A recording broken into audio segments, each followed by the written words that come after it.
Chers collègues, merci. Donc, je vais vous parler effectivement de la corticothérapie dans le SDRA. Donc, les pratiques sont assez variables. Ici, deux enquêtes. Vous voyez, 70% des Anglais utilisent, de nos collègues anglais utilisent la corticothérapie, essentiellement entre le 7e et le 14e jour. Une étude canadienne qui montre que 50% les utilisent uniquement dans les cas les plus sévères. Donc, une grande hétérogénéité. On peut balancer deux aspects finalement de manière assez grossière, les propriétés anti-inflammatoires et éventuellement les propriétés anti-fibrosantes. Moi je préfère parler de régulation de la réparation tissulaire inadaptée. Alors ça, ce sont des données qui sont bien connues et anciennes. Médurie a beaucoup contribué à ces concepts-là, avec une réponse adaptée ou inadaptée, avec plus d'inflammation en tout cas, et une réparation tissulaire qui dépasse son but. Ici, ce travail ancien de Claude Martin et Laurent Papazian et qui montrait que l'absence de fibrose est associée à un bon pronostic. Ici, ce travail, en fait, pour placer un marqueur ancien, vous voyez, il n'est pas nouveau ce marqueur pour collagène 3, mais on y reviendra, et qui montre que la fibroprolifération évaluée par ce marqueur dans le LBA est associée à un mauvais pronostic. Et donc finalement, on a cette balance. Alors, que choisir un petit peu? Alors finalement, il y a à peu près 5 études randomisées contrôlées, plus une étude, c'était celle de Hanan, qui est en fait une post-hoc. Il y a 2 études relativement récentes. S'il n'y a pas un très gros collectif au total, il n'y a aucune étude qui a dépassé 100 malades par groupe. Donc, première peut-être idée et concept, c'est de se dire qu'on va faire de la régulation de l'inflammation. Donc, si on l'a fait, autant la faire tôt. Donc, moi, je propose la barrière de avant le 3e jour.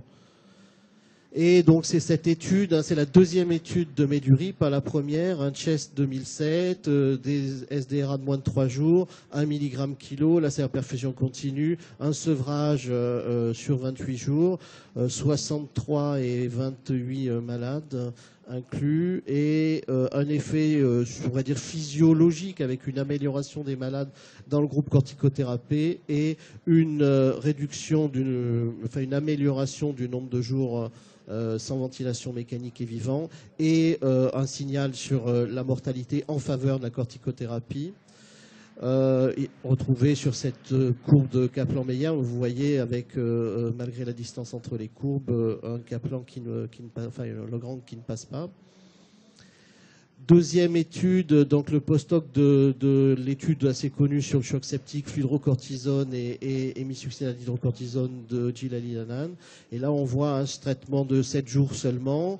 Et on voit, selon différentes analyses statistiques, quelques signaux, mais finalement, on ne peut pas en conclure quoi que ce soit. Une étude plus récente conduite par des Égyptiens, ici 1 mg kilo, reprise plus tard un peu par Médurie dans une méta-analyse, 28 jours, 27 patients, pas d'effet, un effet important sur la mortalité, mais assez caricatural d'ailleurs, en faveur là de la corticothérapie. Et puis cette étude très récente, publiée par des Thaïlandais et dernier auteur Médurie, qui retrouve pas d'effet en fait sur la mortalité à 28 jours. Et vous le savez, il y a une étude qui est en cours, une étude espagnole, DEXA-RDS, qui va tester la dexaméthasone dès J1, J2. Bon, c'est une étude dont on aura des résultats dans quelques temps.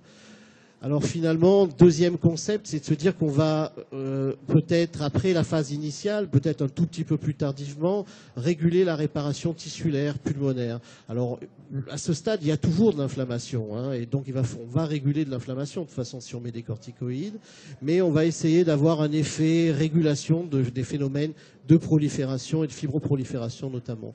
Alors le papier le plus connu, c'est bien sûr, et le premier, c'est JAMA 98 Médurie, 2 mg kilo, des SDRA qui sont à peu près au 9e jour, et des critères d'inclusion qu'on n'utilise plus beaucoup aujourd'hui, le score LIS, score de Murray, très peu de malades inclus, 24 malades seulement, 2 mg kilo, un protocole de sevrage très long sur 32 jours à peu près. et un effet intéressant, hein, puisque une meilleure survie des patients qui ont été corticothérapiés. Ce résultat, l'étude Lazarus, l'étude de Steinberg a essayé de le confirmer. 180 malades inclus sur une assez longue période, un protocole à peu près identique, un début de la corticothérapie, 11 jours, Médurie ici 11 jours, mais la différence, un sevrage beaucoup plus rapide dans cette étude-là. Et il n'y a pas eu d'effet positif de la corticothérapie, donc ça n'a pas confirmé les datas de Médurie. Par contre, on a confirmé un sevrage plus rapide de la ventilation mécanique et donc un nombre de jours vivants sans ventilation mécanique plus élevé. Alors, moi, je voudrais attirer votre attention sur des résultats secondaires de cette étude. Il y a une surmortalité si la corticothérapie est démarrée après J14, mais il y a également une surmortalité si on démarre cette corticothérapie chez des patients qui avaient dans leur LBA des taux bas de procollagène 3, donc peu de fibroprolifération. Et par contre, chez les patients qui avaient un marqueur de fibroprolifération, eh bien, donc il y aurait, vous voyez, c'était très très limite avec des tout petits effectifs, hein, 4% versus 24%, 24 malades versus 21, un effet, disons, positif de la corticothérapie chez ces patients-là. Alors il y a eu au moins, j'en dénombre au moins 14, hein, je ne vais pas vous les présenter, hein, mais donc à partir de 4, 5, c'est pas mal, hein, 14 méta-analyses. Et finalement, j'en présente une, la dernière, elle est sûrement pas la plus objective parce qu'elle est co-signée par Médurie en premier auteur. Bon, il y a 4 études, elle a l'avantage, en fait, c'est une méta-analyse qui a ressorti les data sources avec l'accord des auteurs. Et donc on a, si la corticothérapie par méthylprednisolone est démarrée avant le 14e jour, on a un effet d'amélioration de la survie dans le groupe corticothérapie, hein, et là, il n'y a pas photo. Et on a des patients, mais ça c'est une donnée que toutes les méta-analyses ont confirmé, de sevrage plus rapide de la ventilation mécanique chez les patients corticothérapiés. Alors, juste une note prudentielle, hein, il y a d'autres travaux, mais je cite celui-là parce que bon, c'est le groupe REVA auquel on appartient, etc. C'est un travail français. Hein. Attention, hein, normalement, si c'est une grippe, je crois qu'il faut, dans l'état actuel, s'abstenir d'une corticothérapie. Alors, finalement, pourquoi on n'arrive pas à conclure en boucle, hein, ça va faire 20 ans hein, qu'on tourne en rond dans la corticothérapie du SDRA. Alors, on peut se poser la question de se dire « Ah, c'est des grandes études ». Oui, c'est des grandes études, hein, mais les effectifs sont vraiment minuscules. Hein, 24 pour une, 180 pour l'autre. Moi, je voudrais juste signaler 3 études importantes de la littérature sur le SDRS pour démontrer une réduction de mortalité. ARMA, 860 patients, Accurasis, 340, Proceva, 466. Là, si vous regardez, hein, c'est assez. Il faudrait avoir un effet spectaculaire d'une molécule pour démontrer un effet aussi miraculeux. Hein, donc attention. Deuxièmement, on est en 1998 pour la publication de l'article de Médurie. On est pour l'étude Lazarus, on est en 2006. Elle a commencé en 1997. Donc avec des données sur la ventilation mécanique et son agressivité complètement différentes. Hein, vous voyez ici, avant 1999, des VT 9,4 versus 9,1 dans les deux bras. Et ça, c'est bien souligné par Médurie, sans doute un sevrage trop rapide. Alors, quand on a un sevrage rapide, eh bien, dans la méta-analyse que conduit Médurie, là, dans ICM 2016, on voit que plus le sevrage est rapide, eh bien, plus on a de patients qui vont retourner sur la ventilation mécanique, alors que si le sevrage est effectué lentement, eh bien, les patients arrivent à rester en ventilation spontanée. On a abordé ce problème-là, donc je vais juste le résumer. Mais est-ce qu'on parle bien d'un SDRA, surtout si on démarre tôt? Est-ce que c'est bien un SDRA qu'on est en train de prendre en charge? Est-ce que le degré d'inflammation entre un SDRA, sa décompartimentalisation et une simple pneumonie hypoxémiante, c'est la même chose? Donc il y a plein de données qui vous ont été présentées par mes prédécesseurs. Dans cet ordre-là, hein, aussi, on sait très bien que le pouvoir fibroproliférant, il est différent. Arnaud nous l'a bien montré dans cette étude publiée dans Lancet Respiratory Medicine. Alors, moi, je pense que si on veut évoluer, on n'a pas le choix que d'essayer de personnaliser la thérapie et d'essayer, alors syndrome ou maladie, moi je pense que c'est pas la question, c'est un malade, d'accord, et qu'est-ce qu'on peut utiliser comme outil? Bon, en particulier, là on a un biomarqueur ancien qui a jamais vraiment été exploité pleinement dans ce sens-là, et bien finalement peut-être essayons de voir ce que ça peut donner. Je vous rappelle ce signal qui apparaissait dans l'étude Steinberg. Alors, on a essayé, nous, de valider un seuil parce qu'on n'avait pas trouvé de seuil dans la littérature. Donc, quand on regarde un seuil, eh bien, on voit que finalement, dans cette étude sur biopsie, avec de la fibroprolifération avérée et documentée sur la biopsie, on avait, lorsqu'on réalisait la biopsie vers le 7e jour, entre le 4e et le 13e jour, en fait, eh bien, on voyait ici une aire sous la courbe excellente pour le dosage du procollagène 3 dans l'alvéole, par l'intermédiaire d'un LBA, avec un seuil qu'on avait déterminé à 9 micromoles par litre. Voilà. Bon, c'est sur une série de 32 patients, ça vaut ce que ça vaut.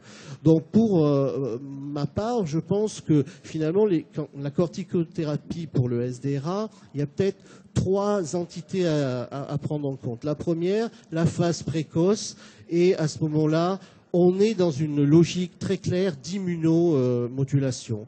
On va utiliser sans doute des doses modérées, 1 mg kilo d'équivalent prédnisolone, et puis une durée sans doute courte, 10 jours, 15 jours, peut-être moins. Il y a le protocole DEXA là, qui sera intéressant.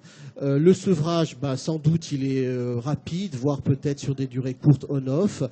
Est-ce qu'il faut vraiment un biomarqueur? C'est plutôt une logique corticothérapie pour tous, quoi, finalement.